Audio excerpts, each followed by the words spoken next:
You make $85,000 a year, take home about $5,200 a month, nice apartment, decent car, 2 streaming subscriptions you forgot about, you feel middle class. The Federal Reserve has a number for what class you actually are, and it has nothing to do with that paycheck. I've spent years looking at this exact disconnect, and I keep seeing the same thing. People confuse the salary with the score. They are not the same scoreboard. They are not even the same sport. Quick math test. A surgeon pulls $350,000 a year and carries $400,000 in debt. A teacher pulls $55,000, owns a paid-off house worth $250,000, has $80,000 in retirement. Who is wealthier? The teacher. By a lot. $330,000 to negative $400,000 on the only scoreboard that matters. That scoreboard has a name. It is called net worth. Everything you own, minus everything you owe. That's your number. And yes, the median household income in this country is $83,730 as of 2024. So your $85,000 puts you right at the middle of the income map. Now watch what happens when we switch maps. So if you are running a household and you have never actually written this number down, you, specifically, keep watching. I'm going to walk you onto the real ladder. The data comes from one place, the Federal Reserve's Survey of Consumer Finances. The most comprehensive wealth study in the country, run every 3 years, latest comprehensive numbers from 2022. These are not estimates, not vibes, not a Twitter poll. Here is the actual ladder. Bottom 25% of American households sit below a net worth of $17,800. Read that again, $17,800. That bracket is not just minimum wage workers. It is full of people pulling $60,000, $70,000, $80,000 a year who simply never built assets. The lower middle class, the next slice up, runs from about $29,300 to $209,000, with a median right around $43,760 in total household wealth. The exact median for all American households is $192,700. That is the middle of the country, and it is probably nowhere near where you thought it was. Then it climbs. The 75th percentile, the gate into upper middle class, sits at $589,500. The 90th percentile, the door to the top 10%, is $1,920,758. The top 1% threshold is $13,666,778. There's your map. So your paycheck does not decide your wealth class. Your net worth does. And the Federal Reserve's bracket thresholds say most people sit nowhere near where their salary suggests they would. That is the whole game. A portfolio of $1.72 million at a 4% annual return throws off about $68,800 a year in passive income, without touching the principal at all. That's the prize at the top of the ladder, mathematically. And if you are wondering about the truly absurd top, at the top 1% line of 13 million plus, the wealth composition flips. High net worth individuals run roughly 53% of their money in public equities alone, plus private equity, plus real estate. It's a different sport up there. If this map is changing the picture for you, hit like. It tells me to make more of these bracket walkthroughs. Now, you might be looking at the median household and thinking, all right, $192,000. Not bad. The median household is fine. Let me kill that idea fast. Strip the house out. The median American household's liquid financial assets, meaning everything outside the home, the stuff you could actually use in an emergency, is $39,000. That is it. The comfortable middle of the country is one job loss, one medical bill, one transmission failure away from disaster. Home equity in this country runs anywhere from 37 to 68% of net worth for middle-income households. So the bracket says you're in the middle. The wallet says you're fragile. Different stories. Picture this. You own a house. The number on Zillow makes you feel rich. Your transmission goes Tuesday. Repair is $4,000. You cannot pay home equity to the mechanic. You sell the house in a week, or you put it on the credit card and the interest eats next year. That is the trap. Your bracket tells you where you are on paper. Your liquid number tells you how secure you actually are. You might push back here. Aren't retirement accounts liquid in some sense? Sort of. With penalties, with taxes, with a tax bill that hits the next April. The Federal Reserve excludes the home from that $39,000 figure for a reason.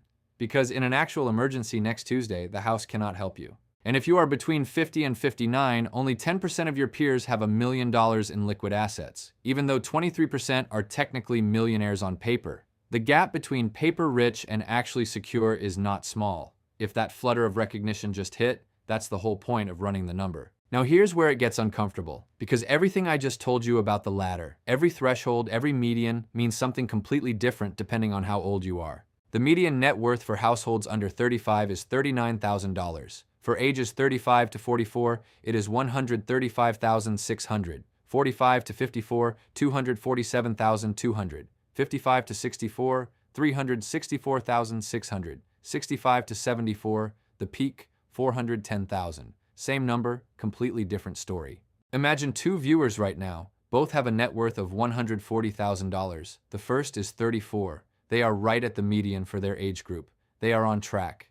The second is 54. They are sitting more than $100,000 below the median for their bracket. Same dollar amount. Two completely different conversations. If you are 35 right now, Fidelity says you should have 2 times your salary saved, around $160,000 at an $80,000 income. And the median retirement balance for your age group is $45,000. The gap is about $115,000. At 45, the Fidelity target is 4 times salary.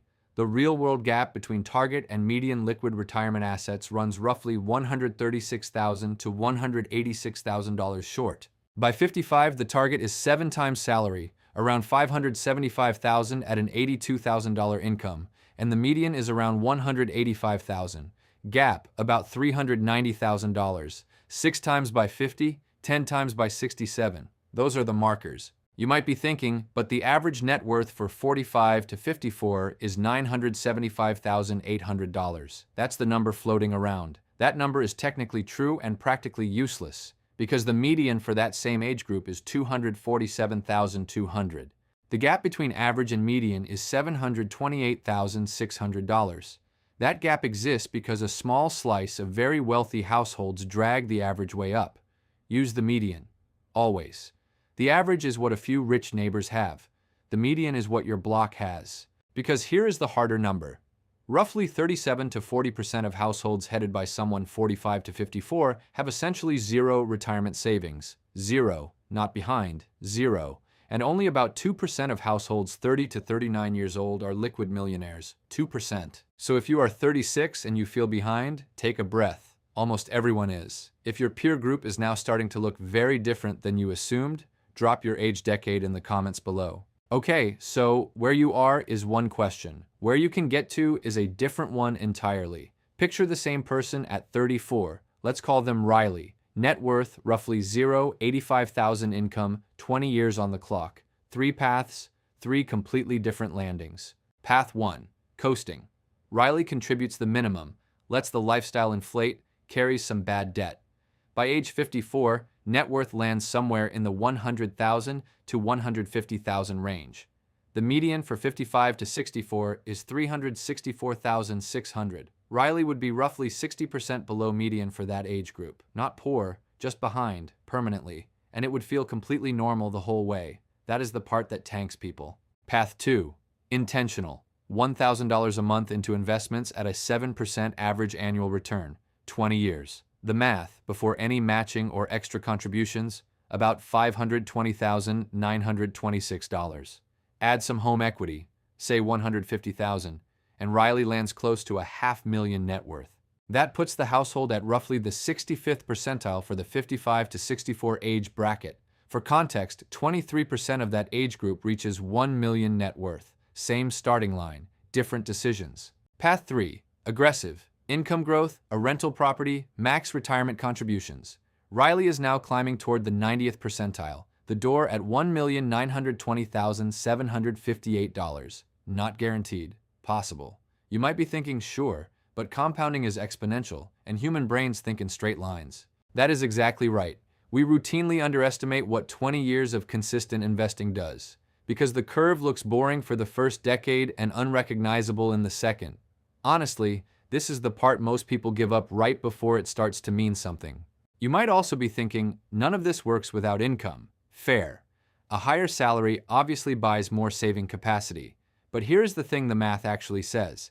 A $40,000 earner who is intentional can outperform a $150,000 earner who is reactive, measured against their own goals, against their own peer group. Income is fuel, behavior is the engine. You need both. The reactive high earner stalls out a lot more than people admit. Edge case worth naming. None of this projection math holds if you are servicing high-interest consumer debt.